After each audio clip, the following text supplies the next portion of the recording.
ГСП онлайн. Городские новости сейчас.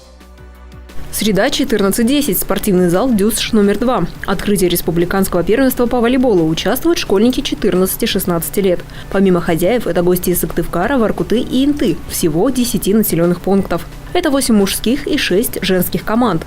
В этом году спортсмены из районов заметно прибавили в мастерстве. Отсюда большая конкуренция. Тут такой фаворит, наверное, Сосногорск, Нижний Одесс. А у девушек там это будет разыграть, скорее всего, Сыктывкар и Воркута. А мы попробуем побороться за призовое место. Женские команды играют по круговой системе, то есть каждая проведет по 5 матчей. Сегодня ухтинки провели 2 из них. Мужские сборные разделены на 2 подгруппы. Финальные встречи пройдут в субботу, после награждения. 3 лучших наградят грамотами, медалями и кубками.